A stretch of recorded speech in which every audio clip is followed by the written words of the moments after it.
Most people spend their lives preoccupied with others' opinions, while a small few become focused on themselves, and that subtle distinction changes everything.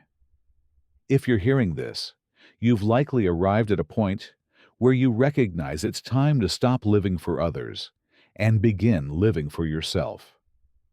My name is Jung, and for decades I have studied the inner worlds of highly conscious, evolved thinkers across the globe, and I found something striking. Are you living for others or beginning to live for yourself? Comment 1 if you felt stuck chasing others' approval. Comment 2 if you've already started choosing from your own inner compass. Everyone who attains genuine greatness in any domain shares a single trait: they are not fixated on others' opinions, actions, or words about them. They are devoted to knowing themselves. Here's the question that could reshape your entire life. When did you last sit down to think deeply about yourself? Not your problems, duties, or others' expectations about you. Who you truly are, what you genuinely want, and the person you are becoming with each passing day. The truth is that many of us have worried about others for so long that we've become disconnected from ourselves. That very disconnection keeps us stuck in lives that aren't truly ours, in uninspiring jobs, in relationships that don't sustain us, and in a mode of existence that feels like mere survival rather than a rich, meaningful life. But that can change today. I will show you how to become productively obsessed with yourself in a way that isn't selfish, but essential one that not only reshapes your life, but enables you to contribute to the world with greater authenticity and strength. Let me share a moment that permanently shifted my outlook. In my early 30s, I felt completely adrift. After several failures, I sat alone in my small apartment, surrounded by the reverberation of disappointment. I had spent years seeking to impress others, heeding the advice of people who hadn't achieved what I sought, and living by the expectations of my family culture and society. That night I posed a question that broke everything open. If I didn't have to impress anyone, not a single person, what would I do? For the first time in years, I fell silent. I had no answer because I had entirely lost touch with myself. That night, I made the most important decision of my life. I would become a student of my own soul. I would examine and understand myself and evolve with the same rigor and passion that a scientist applies to studying the mysteries of the universe. That inward choice, an intentional obsession with self-knowledge, moved me from confusion to clarity, from failure to an expanded consciousness that later inspired thousands. But here's what I need you to grasp. Being obsessed with yourself is not narcissism or self-absorption. It means becoming your highest version so you can serve life from fullness rather than lack. When you know yourself deeply, cultivate your gifts, and fortify your character, you become a channel through which something greater can reach the world. Consider it this way.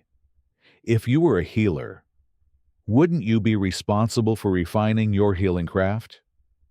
Wouldn't failing to develop your potential be the real selfishness? Similarly, it is your ethical duty to grow into the most complete version of yourself, because the world needs your highest expression. When I talk about being obsessed with yourself, I mean 4 essential dimensions. Most people never intentionally develop your conscious mind, your emotional depth, your spiritual growth, and your physical evolution. These domains are not isolated. They form one integrated whole. Which pillar needs your focus right now? Mind, emotions, spirit, or body? Comment 1 if you know exactly which pillar you'll develop first. Comment 2 if you're unsure and want to explore where to start. When cultivated in harmony, They produce a potent inner alchemy that transforms every facet of your life. Let's start with your conscious mind. Many allow their minds to become battlefields for stray thoughts, external opinions, and mental static, whereas those who master life regard their minds as sacred terrain. They nourish them, deliberately train them, and steer them toward meaningful aims. Each morning before opening your mind to the outside world, you should feed it with inputs you intentionally select. Read something expansive. Listen to something elevating. Reflect on what truly matters. That deliberate routine is not accidental. It is a conscious act of self-governance. Have you noticed how most people begin the day? They instantly check their phones, skim the news, scroll through social media, and yield control of their minds to outside forces. From the first minute, then wonder why they feel anxious, scattered, and unmoored. A constructive obsession with yourself means you determine what enters your mind. You choose the ideas you attend to the voices you hear and the images you consume, because your mind is the soil from which your whole life grows. I once met a man who felt utterly depleted. He told me, "I feel like my life doesn't belong to me. I spend every day responding to others' demands, fixing problems that aren't mine, and living by priorities that aren't mine. By day's end, I have no energy for what truly matters to me." I asked him, "How much time each day do you spend thinking about your own life?" He looked puzzled. "What do you mean? How many minutes a day do you dedicate consciously to your own goals, dreams, and priorities?" After a long pause, he answered none. That was the issue. He had devoted so many years to others' expectations that he had completely lost himself. Together, we created what I call sacred self-reflection time periods, devoted exclusively to contemplating his growth vision and direction.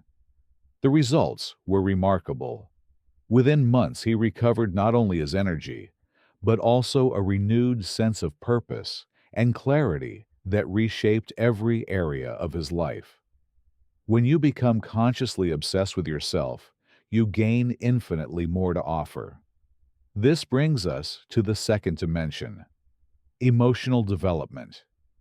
Many people move through life on emotional autopilot, merely reacting, allowing circumstances to govern their inner state.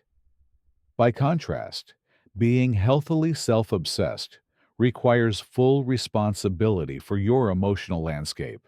I once spoke with a woman who told me, "I'm in my 40s, and I'm just realizing I never learned how to manage my emotions. I spend days feeling anxious or frustrated, and I don't even know why."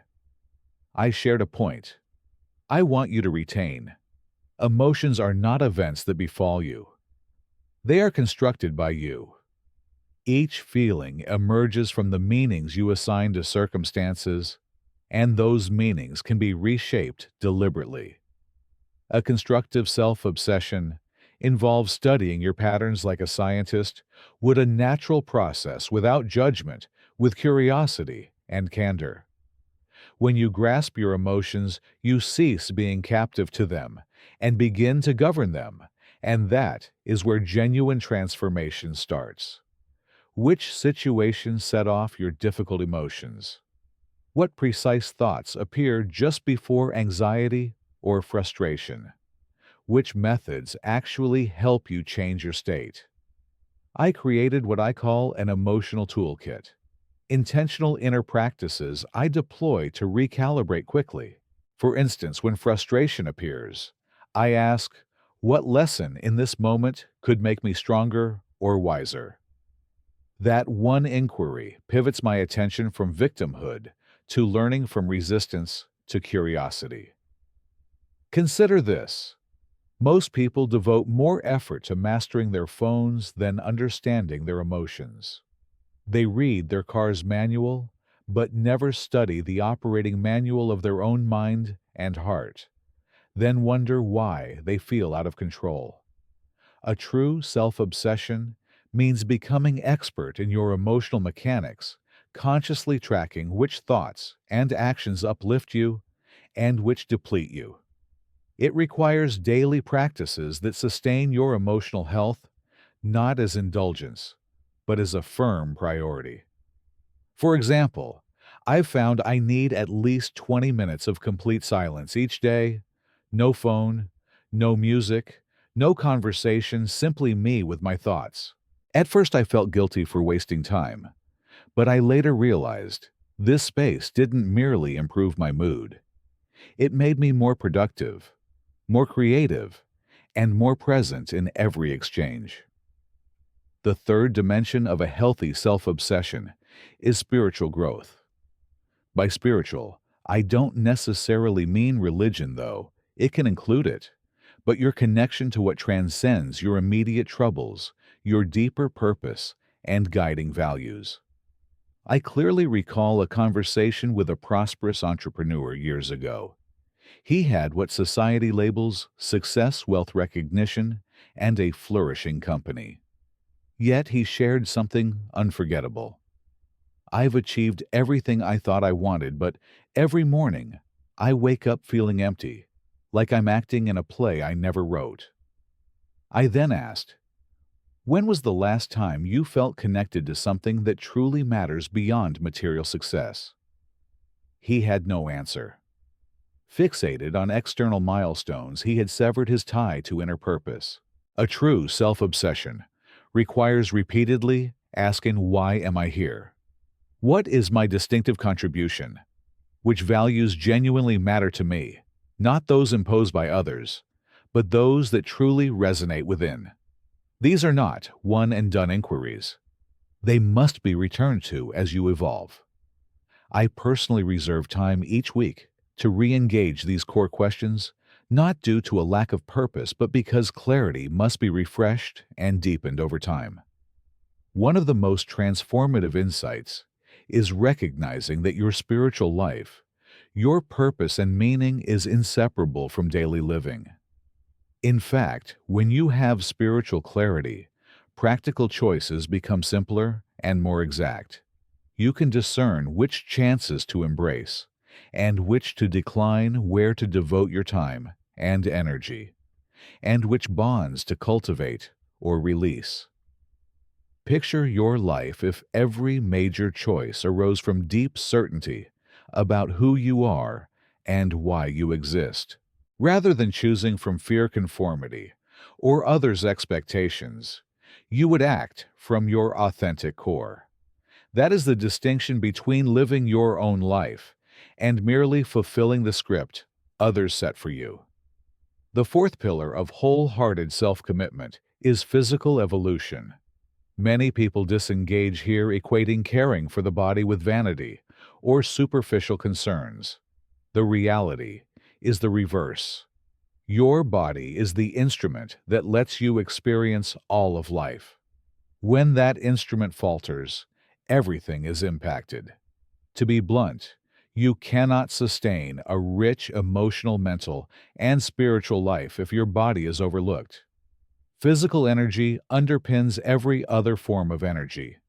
When you feel strong, vibrant, and healthy, your thinking sharpens, your emotions steady, and your spiritual connection deepens.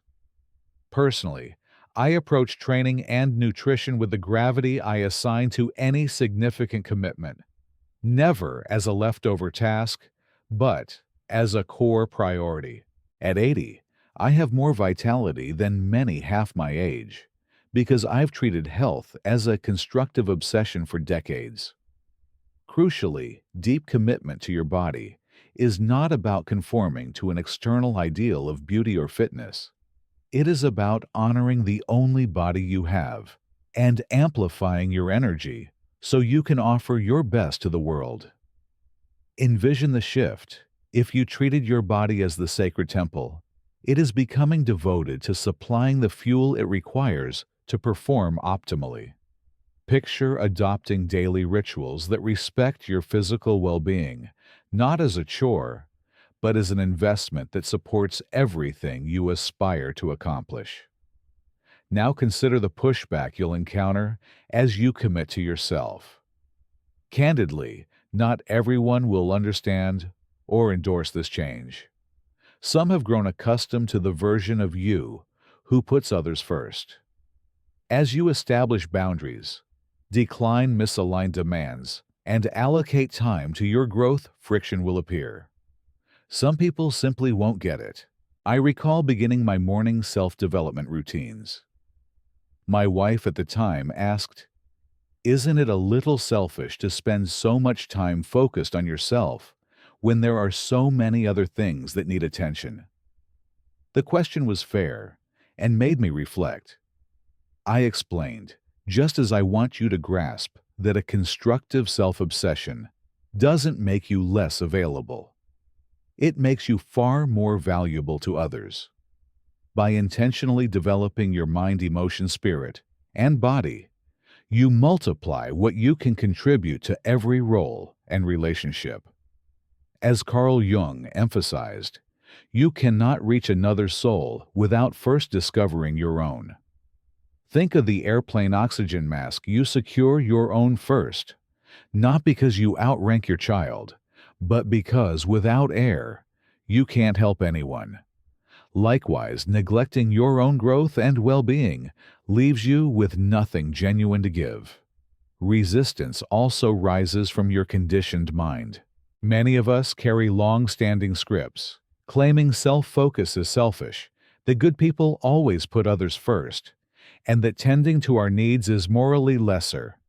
But consider how many people live for others, while simmering with resentment, fatigue, and quiet frustration. How many have given so much that they've lost their sense of self? Resentment signals you've given beyond your true capacity. Paradoxically, you can give more only when you are full. Healthy self-obsession means keeping your tank filled so you offer from abundance, not depletion.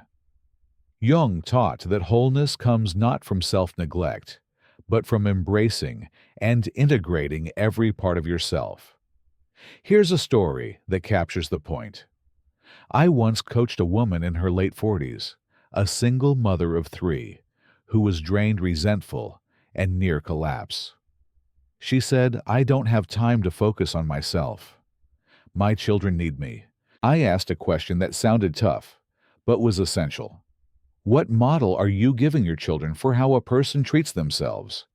If they one day treat their families as you treat yourself, would that make you proud?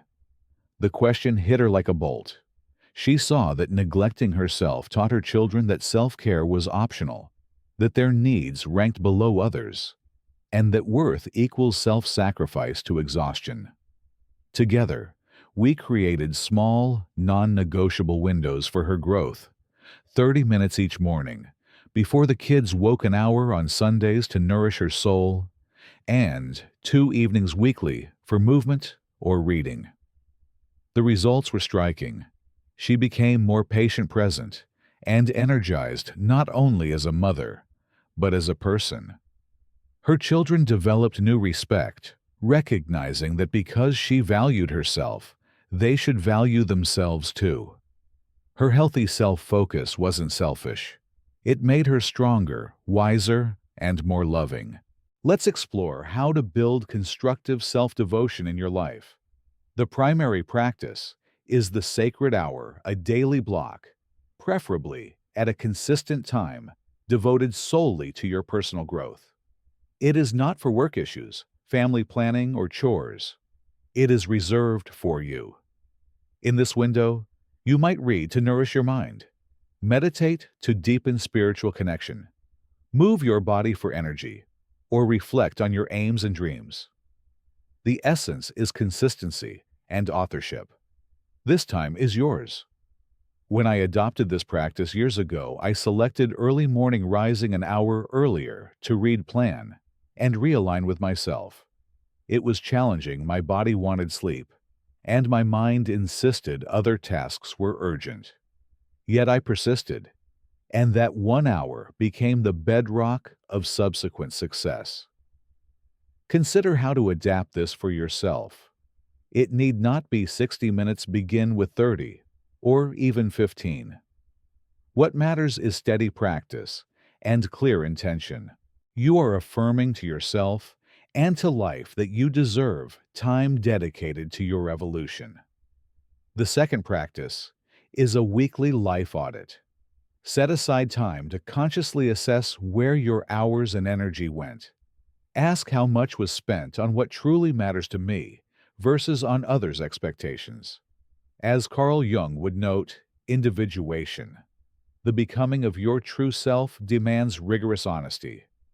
This is not self-judgment, but awareness. Awareness ends unconscious living. You reclaim your life, gradually, decision by decision, moment by moment. That is the art of living, not dissolving into others' demands, but knowing yourself so fully that your giving flows from wholeness. Ask yourself, how much have I genuinely invested in my growth? When did I feel most alive and authentic? This is not about guilt. It's an invitation to awaken awareness and clearly observe how you live. As Jung would remind us, many drift on autopilot for years, repeating numbing routines without asking whether their path leads toward who they are meant to be. A weekly audit enables small but significant course corrections. Have you ever done a life audit to see where your time and energy truly go? Comment 1 if you already review your week with intention. Comment 2 if you've never tried, but want a simple way to begin.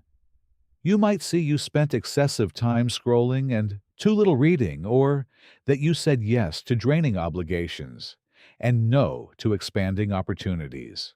Such insights are gold. They empower you to adjust your inner compass. Sustained micro-shifts can remake the whole terrain of your life. I practice this review every Sunday evening, assessing the past week and planning the next from what I've learned about myself. It's an alignment ritual that keeps me anchored to real priorities rather than pulled by others' urgency. The next discipline is cultivating what Jung would call loving boundaries. To grow into yourself, you must say no to requests, opportunities, and even relationships that do not align with who you are becoming. This is not selfishness, but self-respect, a recognition that your time and energy are sacred, and their allocation shapes your life's quality. Jung taught that each yes to misaligned commitments is an unconscious no to your individuation, the path to wholeness. That insight transformed how I commit. Before taking on anything new, I ask, does this move me toward my authentic self or away from it? Does it draw on my gifts or demand I betray them? Does it energize me or subtly drain me? Naturally, some duties are non-negotiable. Yet where choice exists, discernment is wisdom. I've learned radical intentionality. It has elevated my life and made my service to others more potent and genuine. Imagine approaching your own commitments like this, viewing each decision as an investment in the life you aim to build. Let me share a deeply transformative case. A 55-year-old man arrived feeling utterly lost. He said, "I've spent my entire adult life trying to be what others needed. The son my parents expected, the husband. My wife demanded, the employee my boss admired. But I never stopped to ask myself who I really am." I responded, "Then let us begin there. If you could design your life from the ground up, free from expectations and fears, what would it look like?" Initially, he couldn't respond. Years of compliance had buried his essence and authentic preferences. I invited him to observe for a week. Note when he felt alive versus depleted, when he acted from truth versus obligation. Gradually, he awakened, rediscovering a long-abandoned love for photography, once dismissed as impractical. He found that deep, meaningful dialogue enlivened him, while superficial events drained him. Creativity and autonomy emerged as core values. Yet his job supplied neither. Change was gradual but profound. He resumed photography, sought authentic connection, and restructured work to reflect his creative nature. Above all, he chose based on his values rather than others' borrowed expectations. 2 years later, he sent a photograph. He looked the same, but his energy was transformed. A long-missing spark returned to his eyes. He wrote, "For the first time in decades, I feel like I am living my life, not playing a role in someone else's story." This is the force of constructive self-obsession, not narcissism, but self-realization. It's not becoming self-centered. It's becoming centered in the self, the true self. Jung described that connects you to life's wholeness. When you align with who you are, you move from mere existence to purposeful living. If we name this path in Jung's terms, it is individuation returning to the true center of the psyche, the self, so that choices, actions, and service arise from inner authority rather than external pressure. The practices you've begun: the sacred hour, the weekly life audit, loving boundaries, caring for the body, remain mere techniques unless you add the deeper move, integrating the shadow and rebalancing persona with authenticity. The aim isn't to look strong, it's to become whole. Wholeness lets you give from fullness, not from lack. Make your sacred hour a temenos, a protected space for uncompromising honesty. For 15 to 60 minutes, shut out noise and use simple, active imagination. Write one page from the part you avoid, the perfectionist, the pleaser, the one afraid of abandonment. Then, write one page from the self, the calm, organizing voice that remembers what matters. You're not suppressing the shadow. You're putting it in right relationship. Energy that once sabotaged begins to power what actually fits your life. Pair this with your weekly audit through symbolic acts. Jung noted the psyche speaks in symbols more than arguments. So each week, make one small, identity-defining gesture, a kind no to a request that contradicts your values, a mindful meal if you chronically neglect the body, a creative appointment if you've buried your art. These moves look minor. They aren't. Symbols rewire the subterranean structure of identity, making change durable. Expect friction. Persona will whisper, "Keep the mask. It's safe." Shadow will test. "Prove you're different." Old contracts, inner and outer, will pull you back to the familiar. That's not failure. It's the ordeal phase of the myth you're living. Track your dreams for 30 nights. Watch recurring motifs: doors, roads, oceans, strangers with gifts. Let them tutor you. When synchronicities appear, the right book, the timely mentor, don't dismiss them. Jung would call them signs that inner and outer worlds are aligning. Use a 3-question filter for every new commitment. Does this move me toward the self or away from it? Does it generate energy or quietly drain it? Does it honor the values I named in last week's audit? Answer honestly, and the old script loses its hold. From this center, your 4 pillars: mind, emotions, spirit, body, stop being 4 separate to-dos and become one unified current. You're no longer optimizing a persona. You're embodying a person. And from there, the challenge and promise that follow won't read like slogans. They'll be the natural consequence of a life authored by you, directed from the self, clarified by symbol, steadied by ritual, and enlivened by a shadow that now serves rather than rules. As we close, I offer you both a challenge and a promise. The challenge: start today, not tomorrow, next week, or when there's time. Give at least 15 minutes to your growth. Read to enrich your mind, move to fortify your body, and reflect to nourish your soul. And the promise: If you sustain this constructive self-obsession daily, your life will change beyond what you can presently imagine. You will develop steady, unshakable confidence that no longer leans on outside approval. Your choices will arise from clarity rather than confusion. Your relationships will deepen because you will meet others from your authentic self rather than a persona. Most importantly, you will cease living the script others wrote and begin crafting the life your soul has long awaited. That is the divide between mere existence and true living. If this message gave you even one vision expanding insight, subscribe and turn on notifications. Choose to prioritize yourself, not from vanity, but from love for who you are and for the contribution you carry within. Decide now. Act today. Your future self will be grateful. Will you start today with 15 minutes for your sacred hour reading, moving, or reflecting? Comment 1, if you're committing to begin now. Comment 2, if you need a tiny first step to make it real.